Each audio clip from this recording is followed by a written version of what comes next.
If you don't trust people in power, congratulations. That's exactly what the Constitution assumes. You can feel it everywhere right now. People don't trust institutions, and almost everyone treats that like a modern crisis, like something uniquely broken about our moment. Our founding father, James Madison, would call it a feature, not because he was cynical, but because he was realistic. Madison didn't build a system for perfect people.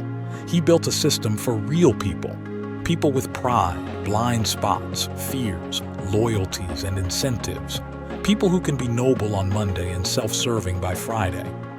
That's why his most famous line still hits.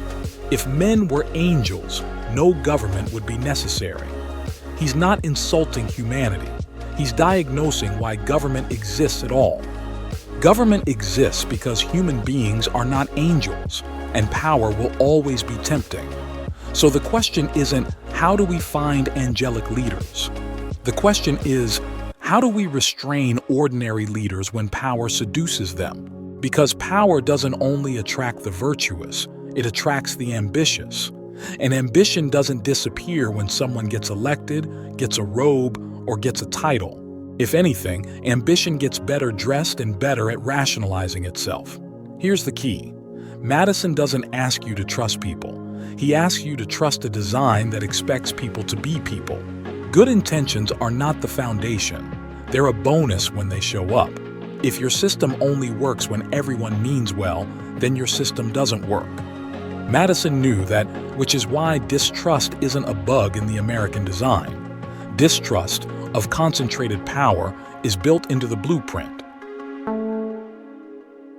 Montesquieu's map, Madison's engine. Madison didn't invent this idea in a vacuum. He's building directly on Charles-Louis de Montesquieu. Montesquieu looked at history and saw a pattern. When power concentrates, liberty collapses.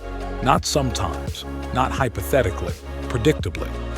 So Montesquieu argued for separated powers, different branches, different functions, different incentives, not to make government efficient, but to make tyranny difficult.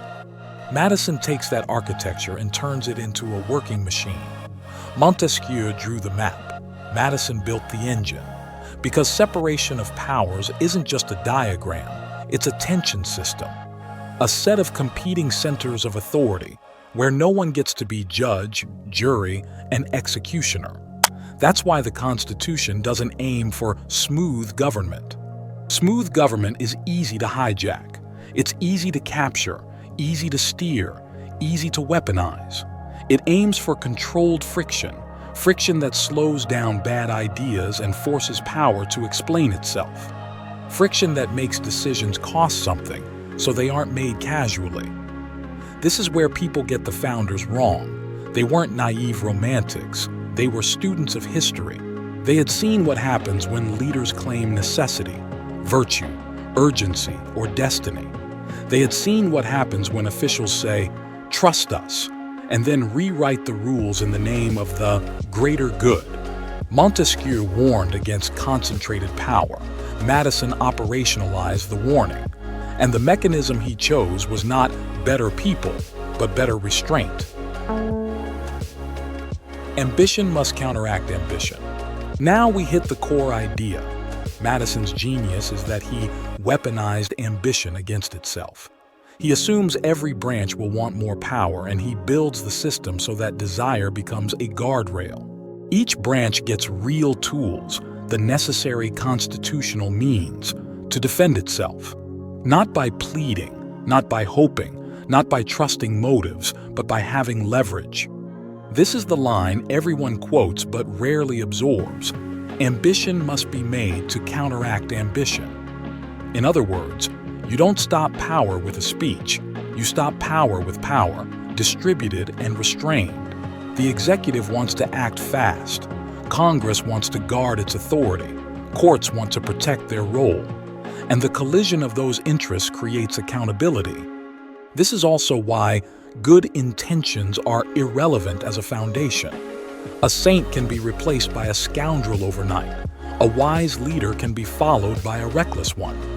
A trusted institution can be captured by a faction without changing its name, logo, or mission statement. So Madison builds something that survives personality and survives mood, a system that assumes tomorrow's leaders might be worse than today's and prepares for it. And that's not pessimism, it's prudence. Because the real danger isn't the villain who admits he's a villain. It's the leader who believes the ends justify the means. It's the official convinced urgency cancels procedure. It's the bureaucracy that believes expertise replaces accountability. Madison's answer is structural humility. No one gets unlimited trust. Not the president, not Congress, not the courts, not the experts, especially not the people you like. Checks and balances are not an insult.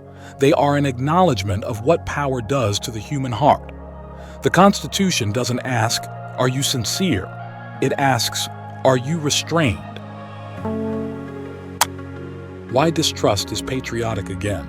So what does this mean for today's distrust of institutions? It means you're not crazy for feeling it, and you're not un-American for demanding limits. In the American tradition, distrust of power is a civic virtue because power is the thing most likely to abuse you. Not distrust of your neighbor, distrust of concentrated authority. The danger today isn't that people question institutions. The danger is when institutions demand not just compliance, but confidence.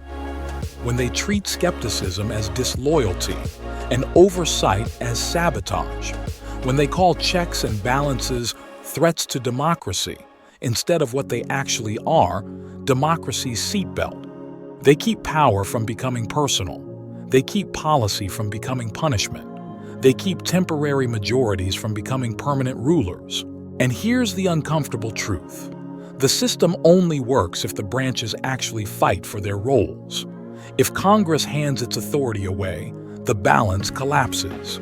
If courts stop judging and start legislating, the balance collapses. If executives treat emergencies like blank checks, the balance collapses. And if citizens demand results but despise process, the balance collapses. Because process is the guardrail. Due process is slower than a slogan, and restraint is less exciting than revenge. But liberty is protected by limits, not vibes. So the takeaway isn't burn it all down. The takeaway is restore the design. Demand transparency, demand boundaries, demand that ambition stays trapped inside guardrails. Because America was never built on the fantasy of angels. It was built on the science of power. And the science says, if you want freedom to survive imperfect people, keep power divided, accountable, and restrained. Because the fight for liberty never ends, it only changes hands.